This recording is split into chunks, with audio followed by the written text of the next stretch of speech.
नमस्कार, मैं सुबोध कुमार। आप देख रहे हैं खबर नेशनल टाइम्स। आज मेरे जहन में सिर्फ एक ही सवाल उठ रहा है कि उत्तर प्रदेश में कब रुकेंगे हत्या और बलात्कार जैसी घटनाएं। आखिर ये कब तक होती रहेंगी इस तरह की घटनाएं। जी हाँ, आज मैं आप सभी के सामने 2014 का जिक्र कर रहा हूँ। जिस समय देश में 2014 के लोकसभा इलेक्शन हो रहे थे तो रैलियों में बड़े ज़ोर तोर से ये प्रचार किया जा रहा था कि जब हमारी सरकार आएगी तो हम सभी अपराधियों को ठिकाने लगा देंगे, एक भी अपराधी को संसद तक नहीं पहुंचने देंगे, जिन पर आपराधिक मुकदमा होंगे उनको हम संसद तक नहीं जाने देंगे, उन्हें संसद से बाहर करेंगे। कुछ इस तरह के बयान दिए जा रहे थे और वादे किए जा रहे थे जनता से। उसके बाद फिर उत्तर प्रदेश में 2017 के विधानसभा इलेक्शन होते हैं, चुनाव होते हैं।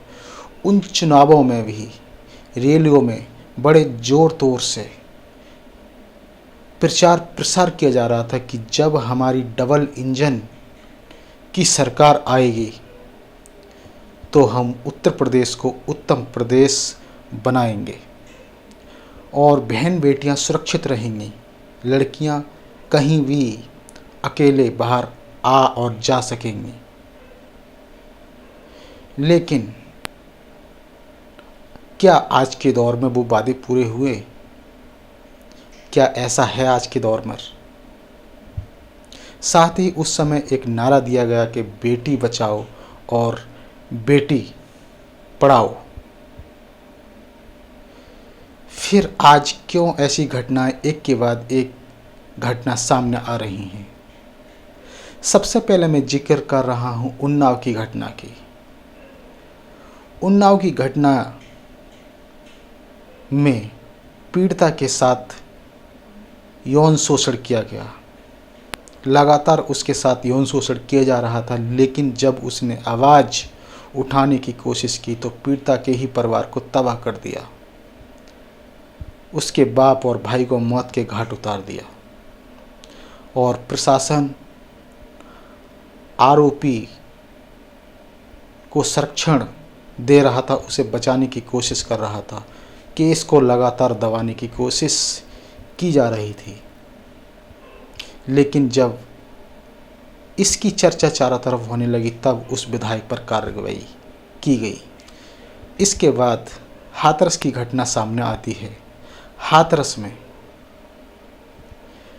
पीड़िता के साथ सामूहिक बलात्कार किया जाता है, उसकी जीभ काट ली जाती है और उसके शरीर को पूरी तरह से ध्वस्त कर दिया जाता है।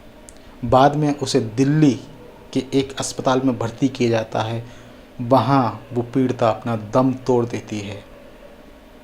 उस केस को भी दबाने की पूरी कोशिश की गई। तमाम अधिकारियों ने भी बयान दिए थे कि इस केस में रेप हुआ ही नहीं है, पीड़िता के साथ रेप नहीं हुआ है। जहाँ तक कि पुलिस के द्वारा उस लड़की की लाश को रात के समय में जला दिया जाता है, उसका दाह संस्कार कर दिया जाता है 2:30 से 3 के बीच में। उस घटना के बाद अब उत्तर प्रदेश को शर्मसार कर देने वाली घटना, बदायूं की घटना को फिर से अंजाम दिया गया है, जिसने पूरे उत्तर प्रदेश को शर्मसार कर दिया गया है। लगातार उत्तर प्रदेश सरकार पर और पुलिस प्रशासन पर सवाल उठ रहे हैं। जी हाँ, बदायूं के थाना उघैती क्षेत्र के अंतर्गत एक गांव मेवली में पूजा करने जा रही थी, मंदिर में पूजा करने जा रही एक महिला के साथ पुजारी और उसके साथियों के द्वारा सामूहिक बलात्कार कर दिया जाता है। वो दरिंदे यहीं नहीं रुकते हैं। उसके बाद उसके निजी अंग में रॉड डाल देते हैं और उसके निजी अंग को ध्वस्त कर देते हैं, उसके हाथ पैर तोड़ देते हैं, उसकी पसली भी तोड़ देते हैं और उसकी लाश को उसी के घर के सामने फेंक कर फरार हो जाता है वो मंदिर का पुजारी। 2 दिन तक लाश पड़ी रहती है, पुलिस सोती रहती है, कोई ध्यान नहीं देती है। लगातार पीड़िता के घर वाले थाने के चक्कर काटते हैं लेकिन अनसुनी कर दी जाती है। जब गांव में हंगामा होता है और पुलिस घिरती हुई नज़र आती है, उसके बाद कार्रवाई होती है। आखिर कब रुकेंगी इस तरह की घटनाएं? उत्तर प्रदेश में 2017 के बाद नई सरकार बनते ही ये बयान आ रहे थे बार बार कि अपराधियों को या तो यूपी में रहना पड़ेगा या फिर अपराध छोड़ना पड़ेगा। मेन स्ट्रीम मीडिया के द्वारा ये जोर तोर से प्रचार किया जा रहा था कि अब उत्तर प्रदेश से अपराधी भागने लगे हैं। लेकिन यदि उत्तर प्रदेश से अपराधी भागने लगे हैं तो फिर इस तरह की घटनाएं क्यों सामने आ रही हैं? आखिर वो अपराधी कहां से आ रहे हैं?